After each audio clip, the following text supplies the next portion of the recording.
Hello guys. आज हम holding and subsidiary का एक बहुत इम्पोर्टेंट क्वेश्चन करेंगे। ये 2017 में भी आया हुआ है और इसके अंदर जो एडजस्टमेंट्स दिए हैं, एडिशनल इन्फॉर्मेशन दिया है, वो बहुत ज़्यादा इम्पोर्टेंट है। तो पहले मैं क्वेश्चन पढ़ूंगी, फिर उसका सोल्यूशन बताऊंगी और हम हर पॉइंट को डिस्क्राइब करके अच्छे से समझ के करेंगे। ठीक है, तो let's begin. The following are the balance sheet of H Limited and S Limited as on 31st March 2013. H Limited holding company, S Limited subsidiary company. Equity and liabilities. Equity share capital, fully paid share of 10 each. General reserve, surplus, trade creditors. Amount दोनों के दे रखे हैं, ठीक है। Total balance.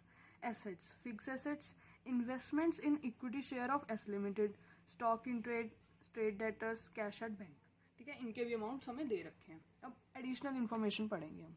First additional information है H limited had purchase share in a subsidiary company on January 1 2013। मतलब कि जो हमारी होल्डिंग कंपनी है उसने सब्सिडरी कंपनी में कब शेयर परचेज करे? 1 जनवरी 2013 को। ये डेट बहुत इंपॉर्टेंट है। इसी से हमें पता चलता है कि हमें प्री एक्विजिशन और पोस्ट एक्विजिशन की प्रॉफिट्स की एडजस्टमेंट्स करनी है या नहीं करनी, ठीक है। सेकंड पॉइंट क्या है? S limited distribute bonus shares out of general reserve in the ratio of 1 for 2 shares held in a February 2013, but the entry for bonus issue has not been passed by it yet. Okay. इसका मतलब है कि S limited ने bonus shares issue करे हैं out of general reserve in the ratio of share for every 2 shares held in February 2013। मैं इसकी adjustment अलग से करके दिखाऊंगी, बताऊंगी कि ऐसा वैल्यू क्या निकलेगी बोनस की और फिर जनरल रिजर्व हमारा कितना रह जाएगा, ठीक है। थर्ड पॉइंट है there was a abnormal loss of a goods by fire on 1 October 2012। Fourth adjustment है balance of surplus of S limited on 1/4/2012 was 80,000। मतलब 1 मार्च 2012 को हमारा बैलेंस था 80,000 और यहाँ पे हमारा क्लोजिंग बैलेंस है 2 लाख। तो इसके बीच का जितना भी हुआ वो हमारा क्या हुआ? डिफरेंस, कि उस गैप में हमने कितना प्रॉफिट कमाया या लॉस कमाया, ठीक है। फिफ्थ पॉइंट है S limited held 9,000 equity share in S limited as at 31 March 2013। अब हमें इसकी कंसोलिडेटेड बैलेंस शीट बनानी है। तो इसको करने से पहले हम कुछ वर्किंग नोट्स बनाएंगे जिससे हमें पता चल सके कि हमारी गुडविल निकल रही है, कॉस्ट ऑफ कैपिटल निकल रही है, माइनॉरिटी इंटरेस्ट कितना निकल रहा है। तो लेट्स बिगिन विद। तो यहाँ पे वर्किंग नोट्स है हमारे। सबसे पहले हम होल्डिंग कंपनी का शेयर निकालेंगे। क्वेश्चन में देखें तो हमें यहाँ पे लिखा था एच लिमिटेड है 9,000 equity share including bonus shares. अच्छा, अब यहाँ पे बोनस शेयर्स को इंक्लूड करके है, तो मतलब कि हमारी जो होल्डिंग का हम वो निकालेंगे, शेयर निकालेंगे, वो बोनस इशू को इंक्लूड करके ही निकालेंगे, ठीक है। तो shares held by H limited along with bonus issue कितने हैं? 9,000। टोटल इक्विटी यहाँ पे लिखेंगे हम। टोटल इक्विटी पहली थी 10,000 प्लस 5,000। 5,000 कैसे निकले? इसको 5,000 को बताने से पहले हमें सबसे पहले बोनस इशू देखना पड़ेगा कि बोनस इशू कैसे निकला। बोनस इशू कितना दिया? 1 लाख की हमारी कैपिटल है और इन्होंने लिखा है the ratio of 1 share for every 2 shares held 1/2। जो हमें दिया होता है कि हमें इतना देना है वो नीचे आता है और जितना बताया होता है वो ऊपर आता है, ठीक है। तो 1/2 कितना आ गया? 50,000। लेकिन हम यहाँ पे तो नंबर ऑफ शेयर्स लिखते हैं, तो 50,000 डिवाइडेड बाय 10 इक्वल्स टू 5,000। तो 10,000 प्लस 5,000 इज इक्वल्स टू 15,000। तो 9,000 15,000 इंटू 100 इज 60%। मतलब होल्डिंग के पास 60% है तो माइनॉरिटीज के पास कितना हुआ? 40%, ठीक है। अच्छा, हमने बोनस इशू भी निकाल दिया, ठीक है। अब वो क्या कह रहा था कि बोनस इशू जो हमने निकाला है वो कहाँ से हमने लिया है? जनरल रिजर्व में से। तो हमारा जनरल रिजर्व टोटल कितना था? 1 लाख। उसमें से 50,000 गए तो हमारे पास कितना बचा? 50,000। ये जनरल रिजर्व की भी एडजस्टमेंट हो गई। अब हम बात करेंगे सरप्लस की। देखो अभी सरप्लस में हमारा क्लोजिंग जो दे रखा है हमें वो 2 लाख दे रखा है, बट ओपनिंग बैलेंस कितना दे रखा है? 80,000। तो डिफरेंस जो मैंने विद इन द ईयर, मतलब उस ईयर के गैप में जो कमाया वो 1,20,000 कमाया, ठीक है। बट यहाँ पे जो हमें एडजस्टमेंट दी थी there was an abnormal loss of goods by fire on 1 October 2012। इसकी अमाउंट वैसे 15,000 है, इन्होंने दिया नहीं हुआ, बट आंसर में 15,000 था तो मैंने इसे एज्यूम भी 15,000 ही किया। तो मतलब जो लॉस हुआ उस गैप में वो कितना हुआ, 15,000। ठीक है, मान लेते हैं हम इसको देखेंगे, इस फिगर को, इसको 2012 ओपनिंग में कितना था, 80,000, क्लोजिंग में कितना था, 2 लाख। उसके बीच में अगर मैं 80,000 में से 2 लाख लेस कर दूं तो कितना बचेगा, 1,20,000। बट वो कह रहा है यहाँ बीच में मेरा कोई लॉस भी हो गया 15,000 का, लॉस बाय फायर। ठीक है भाई, लॉस है तो मैं तो उसे लेस करूंगी। ठीक है, लॉस है तो मैं उसे लेस करूंगी। तो यहाँ तो मेरा 120 आना चाहिए, बट लेकिन मैंने यहाँ 135 क्यों लिया है। अगर मेरा ये लॉस ना हुआ होता तो मेरा प्रॉफिट कितना होता, 1,20,000 प्लस 15,000, टोटल तो यही होता। अगर मैं इस लॉस को ना हटा देती और ये ना हुआ होता तो 135 होता, बट अब ये हट गया, तब मेरा ये 1,20,000 बचेगा। देखो जैसे कैसे, 1,35,000 माइनस 15,000, मतलब जो गैप बचा वो कितना बचा, 1,20,000। ठीक है, अब यहाँ पे मैंने शेयर्स कब एक्वायर किए थे, ये कब का है, 1 अक्टूबर को। ठीक है, तो कितना मंथ का गैप हुआ, 9 मंथ्स एंड 3 मंथ्स। ठीक है, मैंने शेयर्स एक्वायर कब किए थे, 1 जनवरी 2013 को। तो 3 महीने का गैप यहाँ पे हो गया, 9 महीने का गैप यहाँ पे हो गया। तो 1,35,000 को हम प्री में बांटेंगे और पोस्ट में बांटेंगे। प्री कितना हुआ, 1,35,000 into 9 divided by 12 is 1,01,250। Post कितना हुआ, 33,750। ठीक है, अब देखो प्री कहाँ चला जाएगा, प्री तो हमारा कॉस्ट ऑफ कैपिटल या गुडविल में चला जाएगा। लेकिन जो पोस्ट है, पोस्ट के हमें 2 हिस्से करने पड़ेंगे, क्योंकि हम जब कॉस्ट ऑफ कैपिटल निकालेंगे और गुडविल निकालेंगे तब हम होल्डिंग या शेयर थोड़ी लेंगे, उसमें तो हम प्री लेते हैं।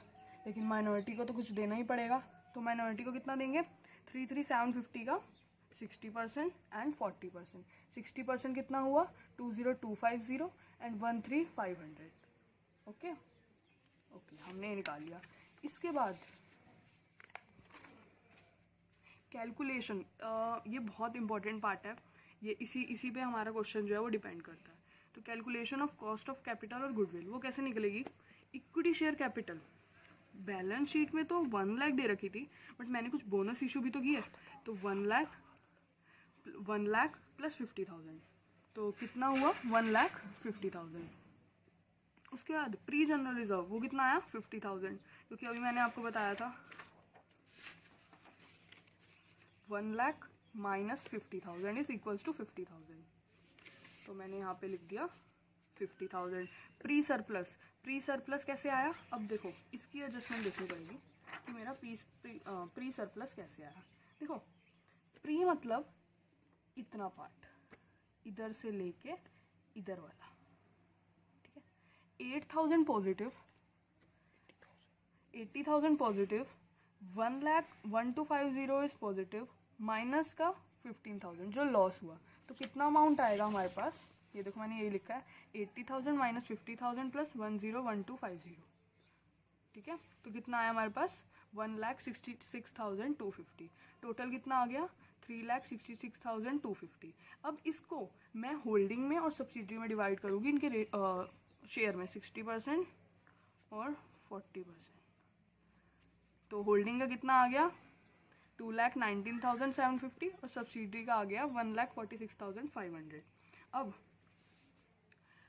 गुडविल और कैपिटल रिजर्व, गुडविल या कैपिटल रिजर्व निकालने के लिए मुझे होल्डिंग का शेयर देखना पड़ेगा कि होल्डिंग का शेयर कितना आया। तो होल्डिंग का शेयर कितना आया था, 2,19,750, इतना ही लिखा, माइनस इन्वेस्टमेंट कितनी दी हुई है, 2 लाख, तो माइनस 2 लाख। तो मेरा कैपिटल रिजर्व, देखो यहाँ मैंने पे ज़्यादा कम किया है जबकि वैल्यू ज़्यादा है, तो इसका मतलब क्या है, कैपिटल रिजर्व। अगर मैंने ज़्यादा पे किया होता और वैल्यू कम होती, मतलब कि उनकी जो सब्सिडरी कंपनी की है, जो होल्डिंग है वो जो कंपनी है वो उनकी गुडविल है, तो इसलिए मैं ज़्यादा पे कर रही हूँ। लेकिन इस टाइम मैंने उन्हें कम पे किया है, वो कहाँ जाएगा, कैपिटल रिजर्व में।